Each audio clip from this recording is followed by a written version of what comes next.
اعلان کرنے کے لیے لائیو میں آئیں گے، تشریف لائیں گے انشاءاللہ۔ ہم ابھی سننا چاہتے ہیں ہمارے ایک بڑی شخصیت علامہ مولانا عبدالرشید داؤدی صاحب قبلہ جموں اینڈ کشمیر سے تشریف لائے ہوئے مہمان خصوصی ہیں۔ میں گزارش کرتا ہوں اپنے چند الفاظوں سے یہ مجلس کو مبارک بنائیے۔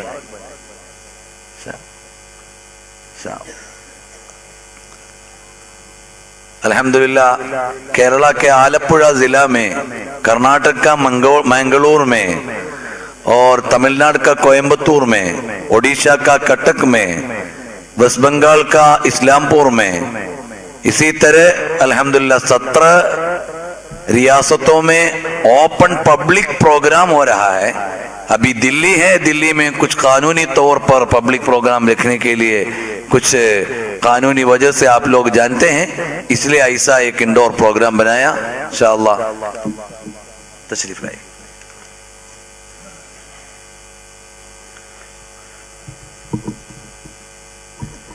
بسم اللہ الرحمن الرحیم۔ نہایت ہی قابل قدر سادات کرام، مشائخ اعظام، علماء باوقار و جملہ ذمہ داراں SSF انڈیا و جملہ حاضرین، السلام علیکم ورحمۃ اللہ تعالی وبرکاتہ۔ نحمده ونصلي ونسلم على رسوله الكريم، أما بعد، فأعوذ بالله من الشيطان الرجيم، بسم الله الرحمن الرحيم، والسابقون الأولون من المهاجرين والأنصار والذين اتبعوهم بإحسان رضي الله عنهم ورضوا عنه، صدق الله العلي العظيم وصدق رسوله النبي الأمين الكريم، ونحن على ذلك لمن الشاهدين والشاكرين والحمد لله رب العالمين۔ اللهم صل وسلم على سيدنا وشفيعنا نبينا مولانا محمد وآلہ وصحبہ اجمعین۔ عقابی روح جب بیدار ہوتی ہے جوانوں میں، عقابی روح جب بیدار ہوتی ہے جوانوں میں، نظر آتی ہے ان کو اپنی منزل آسمانوں میں۔ نہایت ہی قابل قدر حاضرین محترم، آپ ابھی ہمارے قبلہ محترم سید خلیل ابراہیم مدظل العلی کا ایک پرمغز مختصر اور جامع بیان سماعت کر رہے تھے۔ زیادہ وقت نہ لیتے ہوئے سب سے پہلے میں شکریہ ادا کرتا ہوں SSF کا، جنہوں نے اس عظیم الشان پروگرام کے موقع پر مجھ ناچیز کو یاد کیا جموں کشمیر کی طرف سے۔ اللہ تعالیٰ ان کے اس مشن کو دن دگنی رات چگنی ترقی عطا فرمائے، اور جو ان کے نیک ارادے ہیں الحمدللہ مجھے یقین ہے اللہ کا وعدہ ہے، ان تنصر اللہ ینصرکم، تم اللہ کے دین کے مددگار بنو، اللہ تبارک و تعالی تمہارا مددگار بنے گا۔ SSF ایک ایسی تنظیم ہے، مجھے پیارے آقا صلی اللہ علیہ وسلم کی سیرت طیبہ طاہرہ جب یاد آتی ہے تو حضور صلی اللہ علیہ وسلم کی زندگی مکمل ضابط حیات ہے۔ اللہ تبارک و تعالیٰ نے ہمیں ایسا پیغمبر عطا فرمایا جو ایک انسان کی زندگی کے ہر شعبے کے لیے رہبری اور رہنمائی ہے۔ ہمارا دین مکمل ہے، اور مکمل کے معنی زندگی کا ہر شعبہ۔ ایسا نہیں کہ اسلام اور قرآن اور مصطفیٰ صلی اللہ علیہ وسلم نے ہمیں صرف نماز سکھائی، بلکہ پیارے آقا نے ہمیں مسجد کے اندر جا کر کے اللہم انی اسألک اللہم افتح لی ابواب رحمتک بھی سکھایا، اور مسجد سے باہر نکل کر کے اللہم انی اسألک من فضلک بھی سکھایا۔ کہنے کا مطلب یہ ہے اگر ہم مسجد میں جائے تو رحمت مانگے، یہ تو سمجھ میں آتا ہے، لیکن مسجد سے باہر جب مومن نکلتا ہے پھر بھی اللہ سے فضل مانگتا ہے. تو اس کا مطلب یہ ہے کہ مومن مسجد کے اندر رہے، اللہ سے جڑا رہے، اور مسجد کے باہر رہے تو اللہ ہی سے جڑا رہے. کیونکہ قرآن مجید نے ہماری جو تخلیق کریشن ایک انسان کی بنائی، واضح الفاظ میں ارشاد فرمایا سورہ الذاریات میں، وَمَا خَلَقْتُ الْجِنَّ وَالْإِنسَ إِلَّا لِيَعْبُدُونَ، میں نے جن اور انسان کو پیدا نہیں کیا مگر صرف اپنی عبادت کے لیے پیدا کیا ہے، اپنی بندگی کے لیے پیدا کیا ہے. تو کسی فارسی شاعر نے کیا خوب ارشاد فرمایا، زندگی آمد برائے بندگی، زندگی آمد برائے بندگی، زندگی بے بندگی شرمندگی. اب میں وہ بات دہرانا چاہوں گا، پیارے آقا صلی اللہ علیہ وسلم جو ہمیں ملے ہیں، اللہ تبارک و تعالیٰ نے ان کے بارے میں ارشاد فرمایا، لَقَدْ كَانَ لَكُمْ فِي رَسُولِ اللَّهِ أُسْوَةٌ حَسَنَةٌ، اے میرے بندو تمہارے لیے زندگی گزارنے کا بہترین نمونہ رسول اللہ کی ذات مبارکہ میں ہے. تمہارے لیے زندگی گزارنے کا بہترین نمونہ اسوہ حسنہ اللہ رب العزت نے قرار دیا. بہترین نمونہ، جس چیز کو اللہ بہتر قرار دے گا اس سے بہتر کوئی چیز نہیں ہو سکتی ہے. اور وہ بہتر کیا ہے؟ اللہ فرماتا وہ پیارے آقا صلی اللہ علیہ وسلم کی سیرت سب سے بہتر چیز ہے. اور کسی شاعر نے کیا خوب ارشاد فرمایا، غالباً حسن رضا خان علیہ رحمہ کا، تیری صورت تیری سیرت زمانے سے نرالی ہے. یا رسول اللہ تیری صورت تیری سیرت زمانے سے نرالی ہے، آقا تیری ہر ہر ادا پیارے دلیل بے مثالی ہے. تیری ہر ہر ادا پیارے دلیل بے مثالی ہے. اور اقبال صاحب نے کیا خوب فرمایا، تاریخ اگر ڈھونڈے گی ثانی محمد. میں نے وہ جملہ کہہ دیا بیچ میں، اسلام نے ہمیں صرف مسجد میں جانا نہیں سکھایا. اگر ہم پیارے آقا صلی اللہ علیہ وسلم کی سیرت کا مطالعہ کریں، زندگی کا کوئی شعبہ نہیں، انسان کی زندگی کی ضروریات کا کوئی شعبہ نہیں جہاں رسول اللہ کی رہبری ہمیں نظر نہیں آ رہی ہے. قرآن مکمل دین ہمیں اسلام عطا فرما رہا ہے، ہمیں مکمل زندگی عطا کرتا ہے. ایسا نہیں کہ اسلام ہمیں صرف نمازیں، روزے، زکوٰۃ اور خانہ کعبہ کا طواف سکھا رہا ہے، بلکہ پیارے آقا ہمیں مسجد میں بھی نظر آ رہے ہیں، میدان جنگ میں بھی نظر آ رہے ہیں. پیارے آقا صلی اللہ علیہ وسلم ہمیں خانہ کعبہ کا طواف کرتے ہوئے بھی نظر آ رہے ہیں، اور غریبوں، یتیموں، محتاجوں کی مدد کرتے ہوئے بھی نظر آ رہے ہیں. اور میرے آقا صلی اللہ علیہ وسلم جہاں اپنے اہل و عیال میں فاطمہ الزہرا، حسنین کریمین یا ازواج مطہرات کی موجودگی میں جو زندگی گزار رہے ہیں، وہاں پیارے آقا بیواؤں اور غریبوں اور محتاجوں کا بوجھ اپنے کندھوں پر اٹھاتے ہوئے بھی نظر آ رہے ہیں. لہذا اگر ہم حضور کی سیرت کا مطالعہ کریں تو کیا خوب ارشاد فرمایا، تاریخ اگر ڈھونڈے گی ثانی محمد، تاریخ اگر ڈھونڈے گی ثانی محمد. ثانی تو بڑی چیز ہے، سایہ نہ ملے گا. ثانی تو بڑی چیز ہے، سایہ نہ ملے گا.